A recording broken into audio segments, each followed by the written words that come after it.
everybody, welcome back to my channel. I'm SeanSolo RC, and once again it is mail day, and today I got the HGLRC XJB F438 Flytower from Banggood, and this is designed to go on a 3-inch drone or something similar with the 20mm holes on the frame there. And boy, look at this guy. So look at how small this box is, but I bet it's got something real big inside. So let's go open it up and check it out.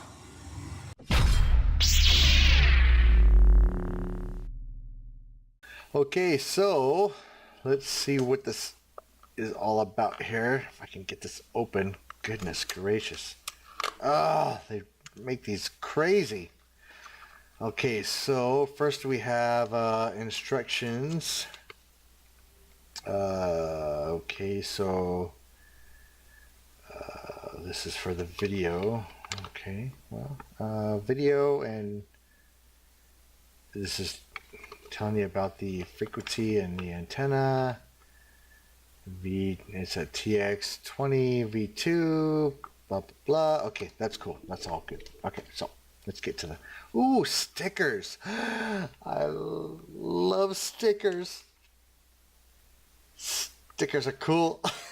So, all right, HGLRC stickers. You got white, blue, and black. All right, enough of that. Okay, so we have a capacitor. Nice.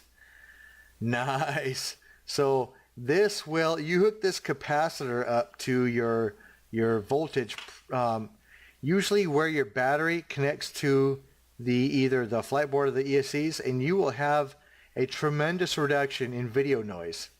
Now, you're going to get video noise usually when you crank up your video, or I'm sorry, you crank up your throttle and you start, running around and you're trying to watch your video. You're going to see noise. You're going to see lines in your video when you're trying to race. And that could be a problem, especially, when you're trying to avoid latency and you're moving really fast and you're trying to, get through the turns and the obstacles and whatnot. And if you've got breakup in your video, that's going to be a real problem. So I love this. This is great. I'm going to be incorporating this on, well, I have a capacitor on a couple of my drones, but I'm going to make sure that the rest of my drones are fitted with one of these. So, okay, so this looks like to be a dipole antenna for the video transmitter. It's got a little snap-in, I don't know if you can see it here, a little snap-in connector so it can snap onto the video board with the video transmitter. And it's just your basic dipole, which is fine. It doesn't have the best reception.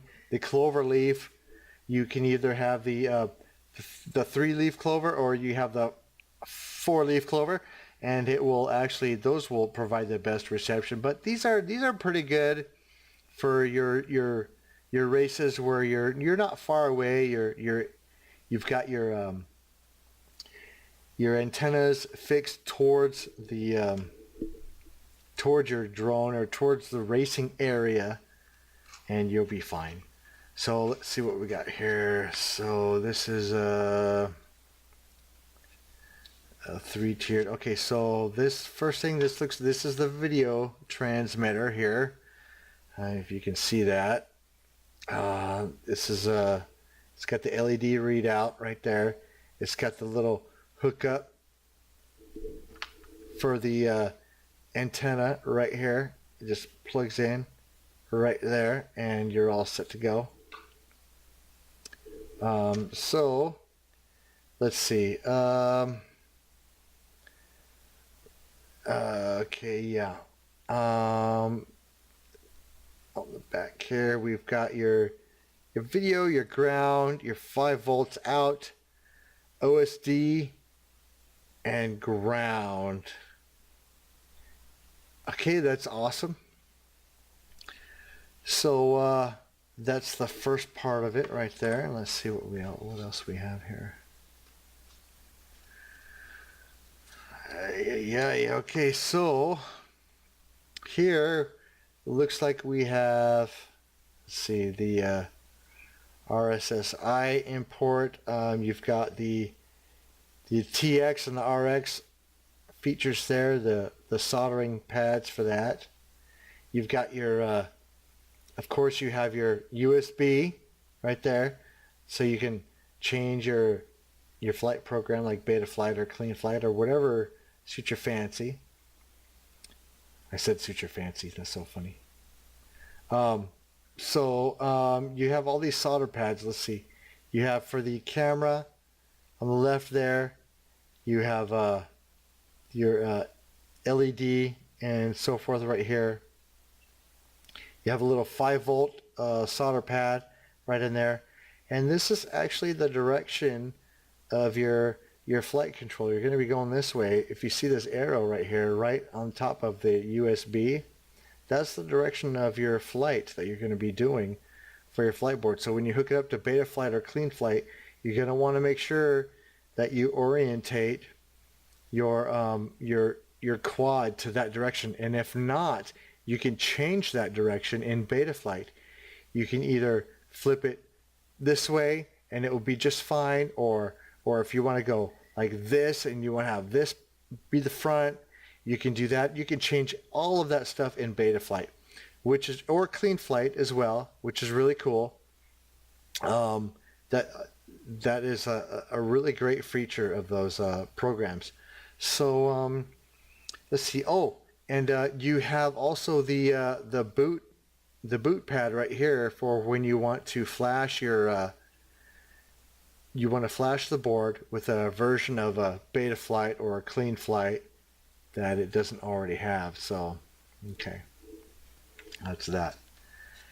So the only thing left is the ESCs, and that's what this is right here. This is your ESC board. So this has got all of your ESC pads, which is pretty cool.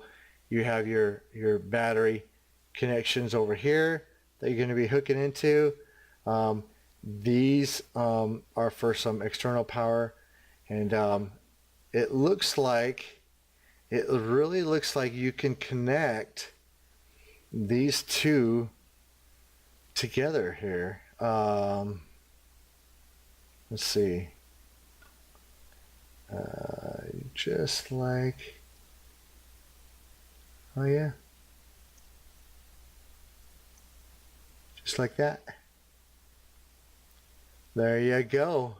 So now you have your ESCs on the bottom, your flight board on the top, and then that's where with this you can stick your video transmitter right there.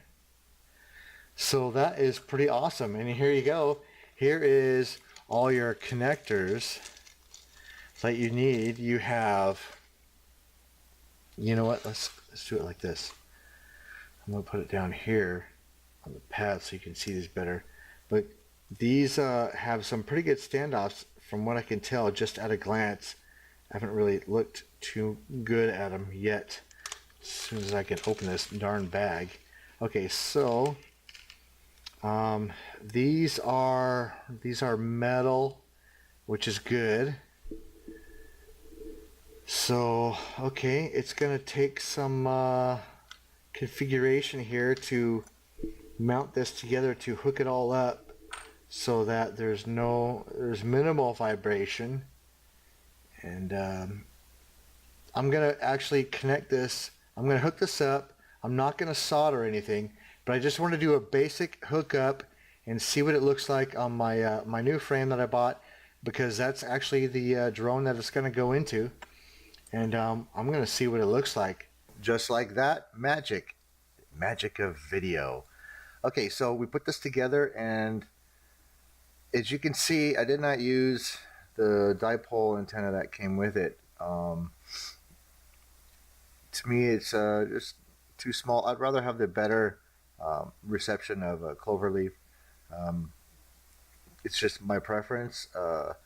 And besides, you know, it fits better on here. I don't want to have this thing sticking out, because, you know, I could finagle it in a way to where it won't get hit by the props, but, you know, I just would rather use this. So as you can see, looks pretty good in here.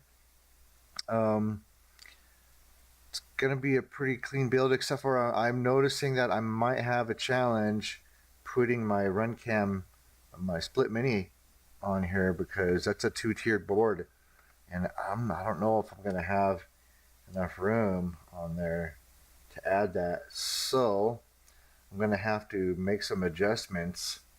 Um, you know, it's funny when you start building these things. You think you have a plan, and you think, "Oh yeah, that's gonna be great" when you're buying your parts and everything.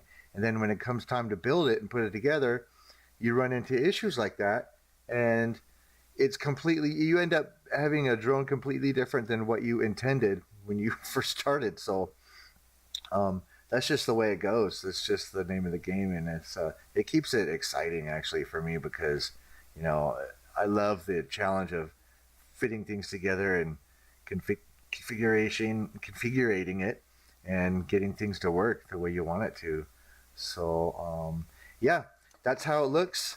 Um, I'm excited to get this thing up in the air. So I need to finish this build, and next it's going to be my RunCam split that I'm waiting to get here. So that should be any day now. Hopefully today. That would be awesome. But anyways, thank you for watching.